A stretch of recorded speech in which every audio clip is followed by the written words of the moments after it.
खरेदीमध्ये होणाऱ्या भ्रष्टाचाराने संतप्त झालेल्या नगरसेवकांनी शिक्षण मंडळाचे खरेदीचे अधिकारच काढून घेतले।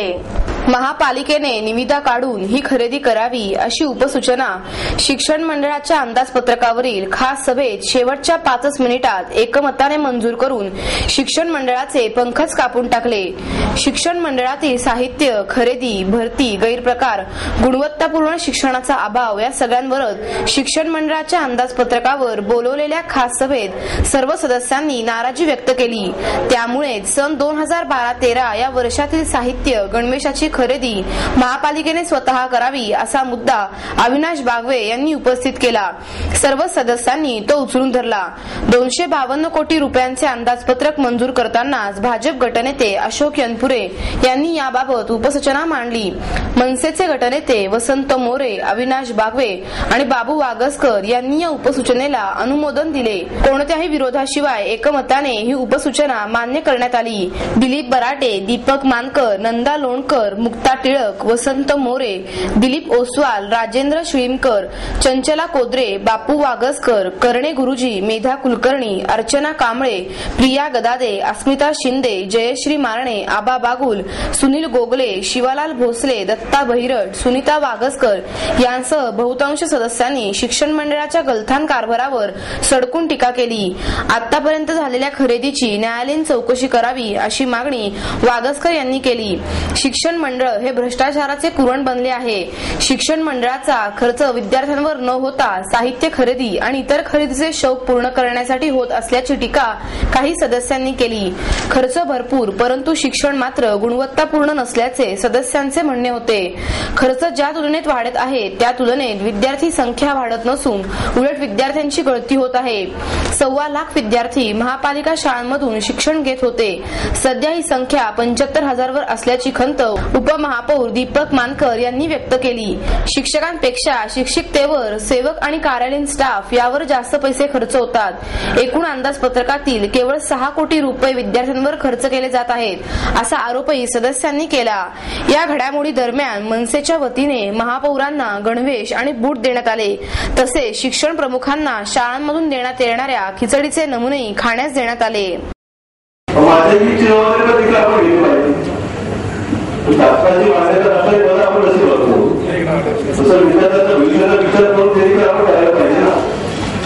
तर या सर्व गोष्टींचा विचार केल्यानंतर असं लक्षात येते की 50 ते 60% विद्यार्थी 7वी नंतर शाळा सोडून जातात।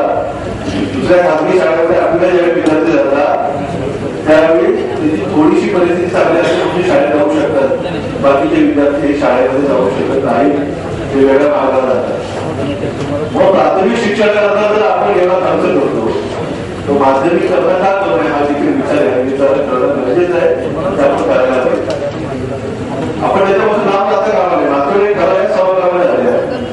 उर्दू शाळेच्या संदर्भात दारांना त्याला सांगितलं की वाढ कार्यामध्ये आपण ज्यावेळी प्रत्येक नगरसेवकाने निर्णय केला तर माध्यमिकचे एक वर्ग देखील आपण प्रत्येक शाळेमध्ये चालू करू शकतो। बजेटचं प्रयोजन करत असलेलं त्यांना सांगितलं आता बजेटमध्ये प्रयोजन करा ही आपली जबाबदारी। आपण एका पिढीचं नुकसान करतोय ती जबाबदारी आपण सगळ्यांना घेतली पाहिजे। चांगलं काम करणारे नगरसेवक येतात या ठिकाणी आलेले, त्यांनी सामाजिक भाषेची जोडलेली अशी नगरसेवक या सभागृहामध्ये आले। त्यांनी काय काम केलं नाही ते घरी गेले परंतु एक चांगलं काम करत असतात ही आपली जबाबदारी आहे। म्हणजे मान्यता वगैरे सगळ्या गोष्टी होती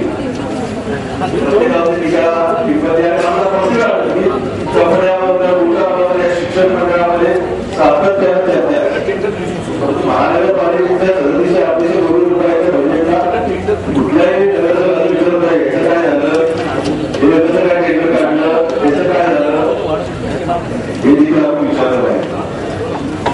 ही आपली जबाबदारी आहे। परंतु ही जबाबदारी पाळत असताना या ठिकाणी महानगरपालिकेने इमारत आपल्या गावामध्ये घेतलेली असेल इंग्रजी माध्यमाच्या विद्यार्थ्यांना 8वी 9वी 10वी आणि 10 वर्ष पडलेले आहे। या इमारतीमध्ये 8वी 9वी 10वी तुम्ही चालू करा म्हणजे त्या भविष्य गावात आहे उद्योग आहे। सुरुवातीला चालू करत या काळात चालू केला तरी पुण्यातल्या सर्व नामांकित शाळांचे मुख्याध्यापकांना आम्ही बोलवलं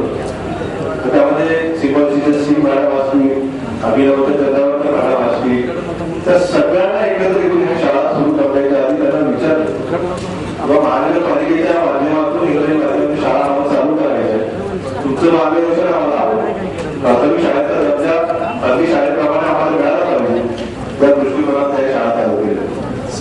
चांगलं शिक्षण घेण्याच्या प्राथमिक शिक्षण देखील त्या ठिकाणी आहे.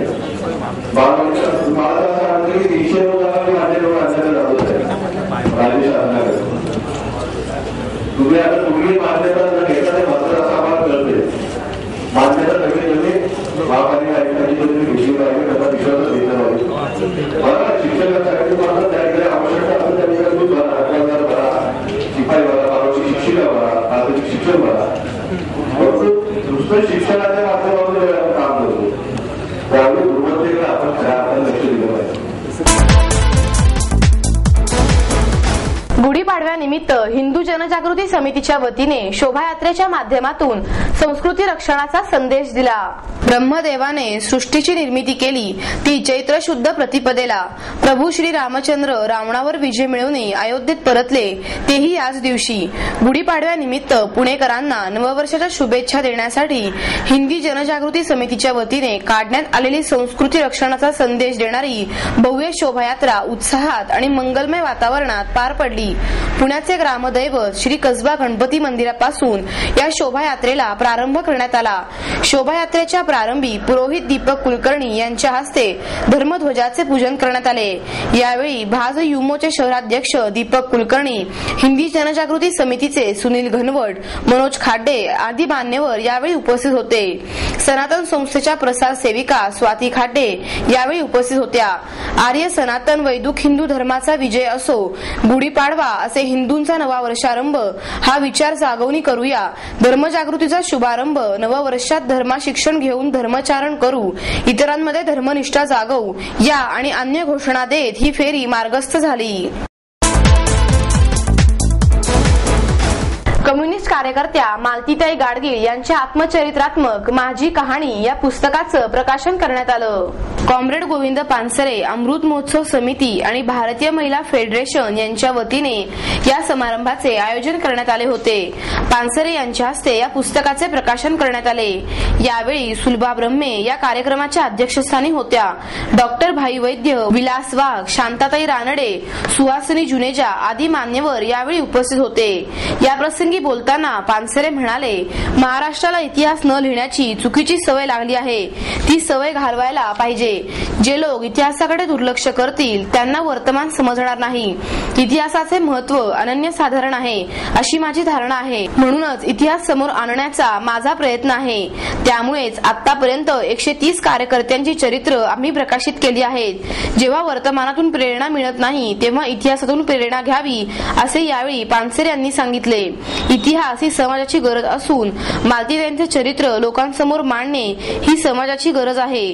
त्यातून कुणी ना कोणी प्रेरणा घेईलच. छोट्यांची चरित्र न लिहिण्याची जी अपप्रवृत्ती आहे ती या निमित्त मोडून काढता येईल. इतिहास चांगला वाईट कसाही असला तरी तो लिहिला गेला पाहिजे असे पानसरे यांनी यावेळी व्यक्त केले. यावेळी मालतीताई गाडगीळ यांची कन्या सुहासिनी जुनेजा यांनी त्यांच्या आठवणी सांगितल्या. सुलभा ब्रह्मे यांनी अध्यक्षीय समारोप केला.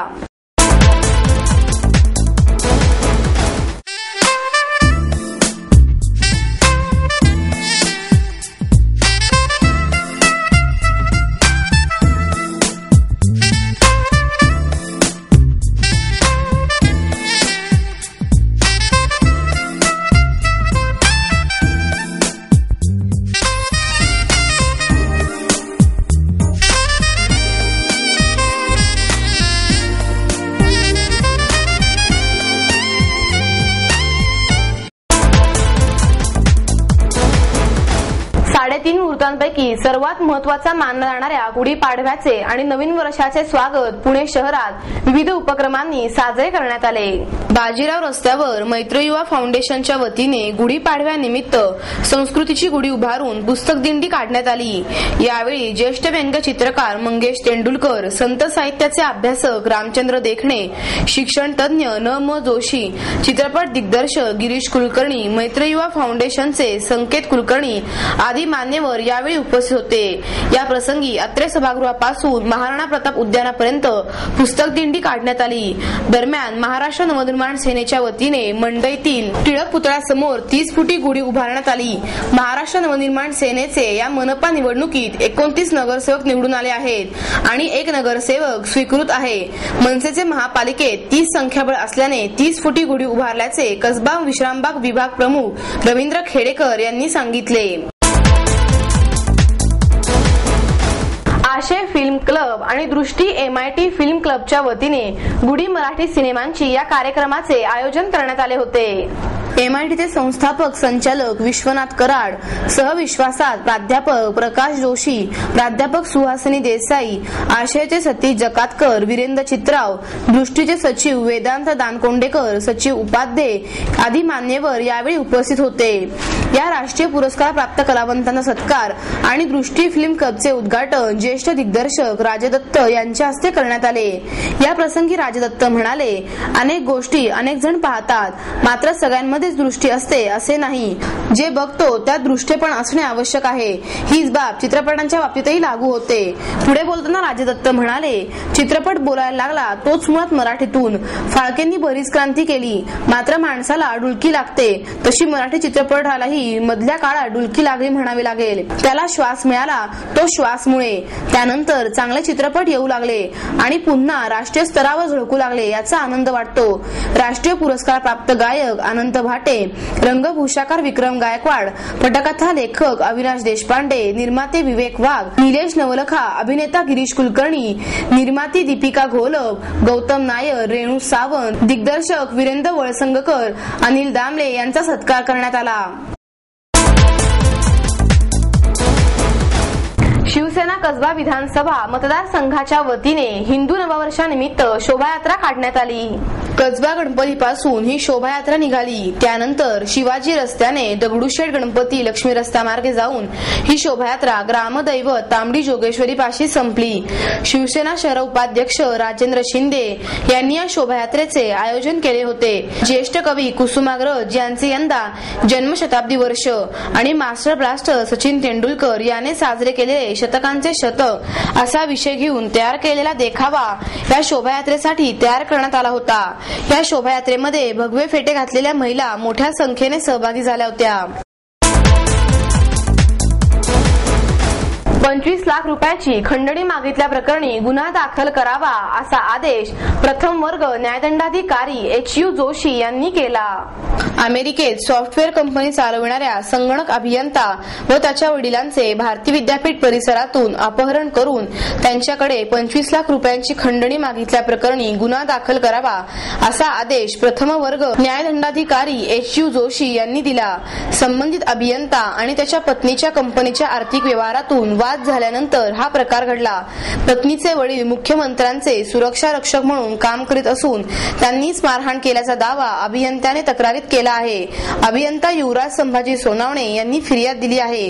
त्यावरून युवराजची पत्नी वैशाली हिचे वडील परशुराम आनंदराव चव्हाण यांच्या विरुद्ध गुन्हा दाखल करण्यात आला आहे, अशी माहिती ॲडव्होकेट विजय ठोंबरे आणि ॲडव्होकेट रुपाली पाटील ठोंबरे यांनी पत्रकार परिषदेत दिली। सोनावणे म्हणाले, वैशाली बरोबर 2005 मध्ये प्रेमविवाह झाल्यानंतर आम्ही अमेरिकेत स्थायिक झालो।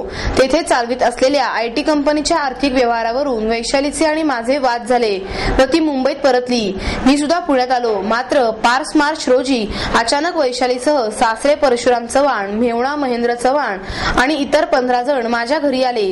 घरात घुसून माझ्या आणि वडिलांच्या डोक्याला रिव्हॉल्वर लावून मारहाण करीत त्यांनी 25 लाख रुपयांची खंडणी मागितली। त्यानंतर आम्हाला गाडीत बसवून भोर येथे नेण्यात आले आणि तेथे त्यांनी आम्हाला जीवे मारण्याची धमकी दिली, असेही त्यांनी सांगितले।